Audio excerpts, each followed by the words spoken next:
Hello students, today we will start our first chapter of class 10, that is electricity. Electricity जो है इसका जो basic जो origin जहाँ से हुआ वो हुआ आपका लाइटनिंग से। तो इलेक्ट्रिसिटी समझने से पहले हमें थोड़ा सा लाइटनिंग के बारे में समझना होगा और इसके बारे में बेंजामिन फ्रैंकलिन ने हमें एक्सप्लेन किया, समझाया कि ये फिनोमेना कैसे होता है और फिर कहाँ से ये इलेक्ट्रिसिटी और आगे प्रोसीड हुआ ये। तो लाइटनिंग के दौरान उन्होंने क्या देखा कि आसपास के जो भी क्लाउड्स हैं, आपने भी देखा होगा कि जब भी लाइटनिंग होने वाली हो और या बारिश आने वाली हो तो जो क्लाउड्स होते हैं वो ब्लैक कलर के क्लाउड्स हो जाते हैं। तो उसका रीजन क्या है? वो ब्लैक कलर के क्लाउड्स मतलब उनमें एयर, डस्ट, वाटर मॉलिक्यूल सब कुछ मिक्स हो जाते हैं और वो ब्लैक कलर के हो जाते हैं। ब्लैक कलर के हो जाते हैं, साथ के साथ वो हैवी भी हो जाते हैं और जो चीज हैवी हो जाती है वो अपनी पोजीशन से थोड़ा नीचे आ जाती है। नॉर्मली क्लाउड जिस पोजीशन पे रहते हैं, लेकिन ये वाले ब्लैक क्लाउड उन क्लाउड से थोड़ा सा कहाँ आ जाते हैं? नीचे। सपोज दूसरे क्लाउड जो है वो यहाँ कहीं होंगे वाइट वाले नॉर्मल डेज में, लेकिन बारिश वाले जो है, जो रेनी क्लाउड्स है, जो ब्लैक कलर के हो चुके हैं, जो हैवी हो चुके हैं, वो उन एक्चुअल पोजीशन से थोड़ा सा कहाँ मिलेंगे? हमें नीचे की तरफ मिलेंगे और ये नीचे की तरफ आते हैं और इसी दौरान कभी कभी हमें एक स्पार्क ऑफ लाइट देखने को मिलता है और इस स्पार्क ऑफ लाइट को ही क्या नाम दिया हम लोगों ने? लाइटनिंग। तो इस रीजन को, ये ऐसा क्यों हो रहा है, इस रीजन को बेंजामिन फ्रैंकलिन ने एक्सप्लेन किया। कैसे एक्सप्लेन किया बेंजामिन ने? उन्होंने बोला कि जब ये क्लाउड ऊपर से नीचे आते हैं तो ये आसपास के एयर मॉलिक्यूल से क्या कर लेते हैं? फ्रिक्शन। क्या कर लेते हैं? फ्रिक्शन। और जब भी दो बॉडीज आपस में क्या करती है? रब करती है। तो यहाँ पर मैंने लिखा हुआ है when two bodies are rubbed with each other, the body which loses electron gets positive charge and the body which gains electron gets negative charge. तो दो बॉडीज आसपास के ये एयर मॉलिक्यूल्स और ये क्लाउड जिन भी पार्टिकल से मिलकर बना है, ये पार्टिकल्स और आसपास के एयर मॉलिक्यूल्स आपस में क्या कर जाते हैं? फ्रिक्शन। क्योंकि ये यहां से मूव करके थोड़ा नीचे की तरफ आ रहा है बिकॉज इट इज हैवी। तो जिस वजह से आसपास के एयर मॉलिक्यूल्स पे कोई चार्ज आ जाता है, हमने अज्यूम कर लिया वो नेगेटिव है और क्लाउड्स पे कौन सा चार्ज आ गया? पॉजिटिव। तो दोनों पे अपोजिट चार्ज क्यों आता है? इसका भी एक रीजन है, वो आने वाली एक्टिविटी में समझेंगे। तो अभी उसने बेंजामिन ने ये अज्यूम किया कि इस पे कोई अलग चार्ज आ गया और बाहर पे कोई अलग आ गया। आप यहाँ पर पॉजिटिव अज्यूम कर लो, यहाँ नेगेटिव अज्यूम कर लो, कोई दिक्कत वाली बात नहीं है। लेकिन हम बेसिकली एयर मॉलिक्यूल्स पे नेगेटिव वाला करते हैं। क्यों करते हैं? क्योंकि एयर मॉलिक्यूल में सबसे ज्यादा अमाउंट में जो आपके पास गैस होती है नाइट्रोजन एंड ऑक्सीजन, और ये दोनों ही क्या करती हैं? हमेशा इनकी वैलेंसी जो होती है वो लेने के लिए होती है। ये अपने दो इलेक्ट्रॉन जो है ले लेती है। तो अभी हमने पढ़ा था जो गेन करता है इलेक्ट्रॉन उस पर कौन सा चार्ज आता है? नेगेटिव। तो इसीलिए हमने एयर मॉलिक्यूल्स अज्यूम कर दिया, उन पर कौन सा चार्ज आ रहा है? नेगेटिव। और क्लाउड पे कौन सा आ रहा है? पॉजिटिव। अब ये स्पार्क कैसे प्रोड्यूस हुआ? इतना हमें समझ में आ गया, क्लाउड ऊपर से चलकर नीचे आया तो क्या हुआ? आसपास की एयर से फ्रिक्शन किया, एयर पे कौन सा चार्ज आ गया? नेगेटिव एंड क्लाउड पे पॉजिटिव। अब ये लाइटनिंग कैसे प्रोड्यूस हुई? बेंजामिन ने कहा कि ये जो हमारी अर्थ है, ग्राउंड है, इस पे भी बहुत सारा चार्ज है। इस अर्थ में बहुत सारा चार्ज है। जब ये आसपास की एयर नेगेटिव हो जाती है, क्योंकि ये बहुत नीचे है, बहुत पास है ग्राउंड के, तो जो पॉजिटिव चार्ज है वो यहाँ अकम्युलेट हो जाता है, that is called accumulation of charges. तो जिस वजह से ये चार्ज यहाँ पर आ जाता है और ये दोनों चार्जेस एक दूसरे को अपनी तरफ अट्रैक्ट करते हैं। ये नेगेटिव चार्ज इसके पास जाना चाहता है, पॉजिटिव, पॉजिटिव हैवी होता है, पॉजिटिव कभी मूव नहीं करता, इसीलिए नेगेटिव चार्ज पॉजिटिव की तरफ आता है। पॉजिटिव नेगेटिव कंबाइन होके क्या प्रोड्यूस करते हैं, एक स्पार्क, जिसे हम क्या कहते हैं, लाइटनिंग। ये उसने समझा और हमें थोड़ा बहुत समझाया, लेकिन इसको हम एक्टिविटी में और ज्यादा डिटेल में पढ़ेंगे। ये भी लाइटनिंग में उसने हमें थोड़ा सा समझाया कि क्लाउड ऊपर से चलकर थोड़ा नीचे आता है हैवी होने की वजह से, जिस वजह से आसपास के एयर मॉलिक्यूल्स पे कोई दूसरा चार्ज आ जाता है, क्लाउड पे कोई दूसरा, आसपास एयर में चार्ज आने की वजह से अर्थ के बिल्कुल सरफेस पे भी क्या आ जाता है, कोई दूसरा चार्ज आ जाता है, और ये दोनों एक दूसरे की तरफ जाते हैं, तो जिस वजह से क्या प्रोड्यूस होता है, स्पार्क।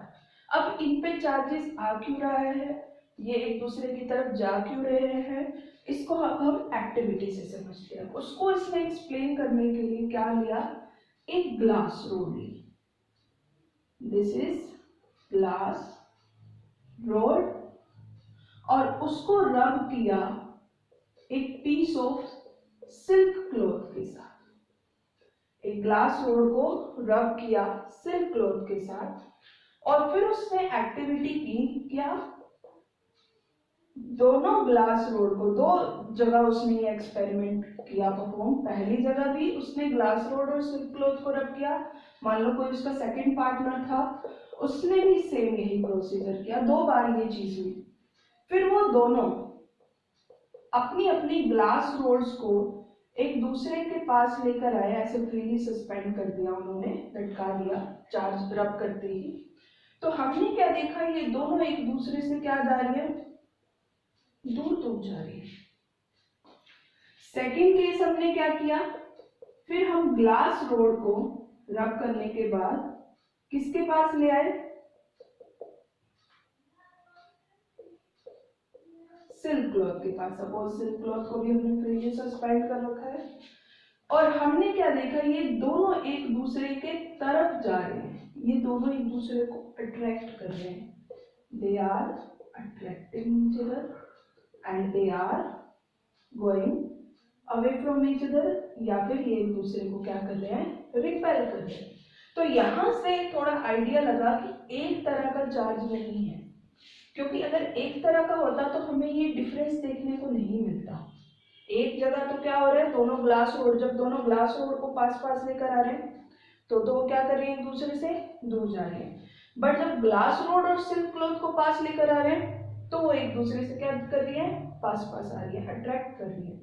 तो डिफरेंस आने की वजह से यहाँ पर उसने डिस्टिंग्विश किया कि 2 टाइप के चार्ज होते हैं, एक होगा पॉजिटिव और एक होगा नेगेटिव। और ये पॉजिटिव नेगेटिव के लिए भी उसने रीजन दिया कि वो बॉडी जो इलेक्ट्रॉन लूज करेगी उस पर कौन सा चार्ज आएगा, पॉजिटिव, और वो बॉडी जो गेन करेगी इलेक्ट्रॉन उस पर कौन सा चार्ज आएगा, नेगेटिव। इसे आप ऐसे याद कर सकते हो कि वो बॉडी जो इलेक्ट्रॉन लूज करती है, दे रही है, मीन्स वो बहुत अमीर है, तो उसके ऊपर कौन सा चार्ज आ जाएगा, पॉजिटिव। और एक ऐसी बॉडी जो इलेक्ट्रॉन गेन कर रही है उसके ऊपर कौन सा चार्ज आ जाता है, नेगेटिव। ठीक है, तो ये याद हो जाएगा आपको, पॉजिटिव और नेगेटिव 2 क्यों होते हैं, क्योंकि डिफरेंस आ रहा था। अब उसके बाद हमने यहाँ पर ऑब्जर्व कर लिया, अब हमें ये तो नहीं दिख रहा, हमें चार्ज नहीं दिखता, लेकिन हमें इतना पता है कि ग्लास रोड, दोनों पास सेम ग्लास रोड है, तो दोनों पास चार्ज भी क्या होगा, सेम। अगर इस पे पॉजिटिव है तो इस पे भी क्या होगा, पॉजिटिव, और इस पे नेगेटिव है तो इस पे भी क्या होगा, नेगेटिव। और हमने क्या देखा, दोनों सेम सेम चार्ज बॉडीज एक दूसरे को क्या कर रही है, रिपेल, और दोनों अपोजिट चार्ज बॉडीज एक दूसरे को क्या कर रही है, अट्रैक्ट। ये एक बहुत इंपॉर्टेंट था, जिस वजह से भी ये उसका फिनोमेना एक्सप्लेन हो गया कि यहाँ पर नेगेटिव होगा और यहाँ क्या होगा, पॉजिटिव। तो पॉजिटिव और नेगेटिव एक दूसरे को क्या कर रहे हैं, अट्रैक्ट, अपोजिट चार्जेस एक दूसरे को क्या करेंगे, अट्रैक्ट। इस अट्रैक्शन की वजह से यहाँ पर क्या प्रोड्यूस हो जाएगा, स्पार्क, या इस फिनोमेना को हमने नाम क्या दे दिया, लाइटनिंग। तो एक्टिविटी के थ्रू आपको अच्छे से समझ में आ गया होगा लाइटनिंग वाला फिनोमेना कि दो बॉडीज जब आपस में रब कर जाती है, इस फिनोमेना को हम फ्रिक्शन बोलते हैं या रबिंग भी बोल सकते हैं। तो इस फिनोमेना की वजह से एक बॉडी इलेक्ट्रॉन लूज कर देती है उस पर पॉजिटिव चार्ज, और एक बॉडी इलेक्ट्रॉन गेन कर लेती है उस पर नेगेटिव चार्ज। और फिर हमने देखा कि अगर आप same charge, suppose glass rod पे पॉजिटिव चार्ज आ रहा है तो इस पे भी पॉजिटिव आया होगा, ग्लास रोड पे इधर पॉजिटिव और सिल्क क्लॉथ पे अपोजिट यानी नेगेटिव। तो सेम चार्जेस एक दूसरे को क्या करेंगे, रिपेल, और अपोजिट चार्जेस एक दूसरे को क्या करेंगे, अट्रैक्ट। तो यहां से हमने इनका नामकरण कर दिया चार्ज, इलेक्ट्रिक चार्ज, क्योंकि ये एक तरह के कैरियर्स हैं, इन्हें हम बोलते हैं करंट कैरियर्स, क्योंकि ये करंट लेकर आ रहे हैं। इनका नाम हमने क्या रख दिया, चार्ज। किसी ने इलेक्ट्रॉन लूज कर दिया उस पर हमने बोल दिया पॉजिटिव चार्ज, किसी ने इलेक्ट्रॉन गेन कर लिया उसको हमने क्या बोल दिया, नेगेटिव चार्ज। तो what do you mean by charge, थोड़ा और इसको समझते हैं। तो चार्ज, जैसे अब मेरी एक प्रॉपर्टी है, मैं एक बॉडी हूँ, मेरी एक प्रॉपर्टी है जिसे मुझे जो कोई भी अच्छा लगेगा मैं उससे बात करूंगी, और अगर कोई मुझे अच्छा नहीं लगेगा तो मैं उससे बात नहीं करूंगी। सेम हर बॉडी की भी एक ऐसी प्रॉपर्टी होती है, और जिसे मन करेगा उसे अट्रैक्ट करेगा और जिसे मन करेगा वो रिपेल करेगा। तो ऐसे ही इलेक्ट्रिक चार्ज है, it is the intrinsic property of a body due to which it attracts और रिपेल्स अनदर चार्ज बॉडी। ये बॉडी की इंट्रिंसिक मतलब होता है बिल्कुल इनहेरेंट बोल सकते हो आप, मतलब जिसका इसके ऊपर कोई बस नहीं है, अंदरूनी कह सकते हो। तो ये हमारी एक प्रॉपर्टी की बॉडी की प्रॉपर्टी है जिसकी वजह से वो किसी को या तो अपनी तरफ अट्रैक्ट कर सकता है या तो रिपेल कर सकता है। और ये कितने टाइप के होते हैं चार्जेस, हमने अभी समझा, कितनी कैटेगरी में बना दिए, दो, पॉजिटिव और नेगेटिव। और यहाँ आपको ये लर्न करना है इसकी एसआई यूनिट क्या होती है, कूलम।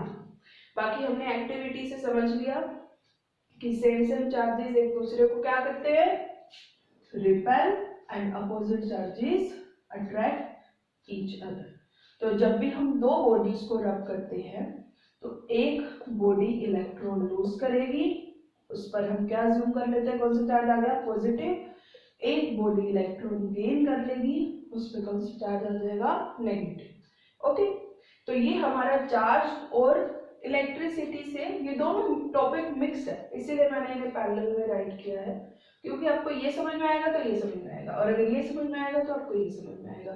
चार्ज होंगे तभी करंट आएगा, और करंट में चार्जेस फ्लो करेंगे तभी वो करंट क्या होगा, फ्लो हो पाएगा। तो चार्ज हमारा एक तरह से कंप्लीट हो गया है। अब चार्ज की एक इम्पोर्टेंट प्रॉपर्टी है, वो हमें पढ़नी है, इससे रिलेटेड न्यूमेरिकल्स आते हैं, that is quantization of charge, या सिंपल सी लैंग्वेज में आप इसे बोले तो टोटल चार्ज। अगर हमें किसी बॉडी पे टोटल चार्ज फाइंड आउट करना है, सपोज आप समोसे लेने गए मार्केट से, ठीक है, एक समोसा है 10 रुपीज का और आपको लेने हैं 10 समोसे लेने हैं, ओके। तो फिर मतलब आपको टोटल अमाउंट कितना चाहिए होगा, तो आप 10 इंटू क्या कर दोगे, 10, यानी 100 रुपीज आपके पास होनी चाहिए, तभी आप समोसे ले सकते हो। तो ऐसे ही सीधी सी बात है, किसी बॉडी पर टोटल चार्ज कितना होगा, जितना एक इलेक्ट्रॉन पे चार्ज है, जैसे एक समोसे का रेट, जितना एक इलेक्ट्रॉन पे चार्ज है उसको total number of charge, N को हम इंटीजर भी बोल सकते हैं और टोटल नंबर ऑफ इलेक्ट्रॉन भी बोल सकते हैं, आप उससे मल्टीप्लाई कर दो तो आपके पास क्या आ जाएगा, टोटल चार्ज। और E की वैल्यू फिक्स होती है इलेक्ट्रॉनिक चार्ज की 1.6 इंटू 10⁻⁹ कूलम।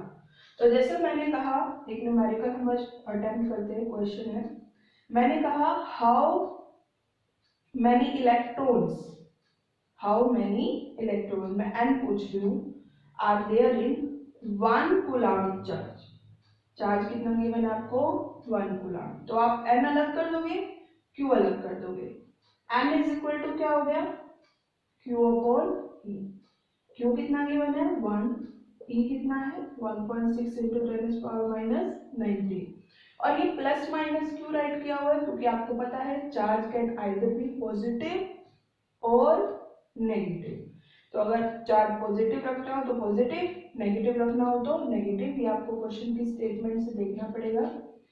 और अभी हम इसको सॉल्व करते हैं, क्या आंसर आएगा इसमें 10⁻⁻19 ऊपर जाएगा तो प्लस 19, 1.6 को हम 10/16 राइट कर देंगे और ये हमारे पास आंसर आ जाएगा 0.625 इंटू 10⁻⁹, और इतने नंबर ऑफ इलेक्ट्रॉन्स हमें चाहिए होंगे इतना चार्ज प्रोड्यूस करने के लिए।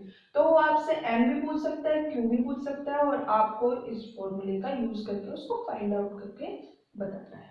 तो आज का टॉपिक हमारा यहीं खत्म होता है।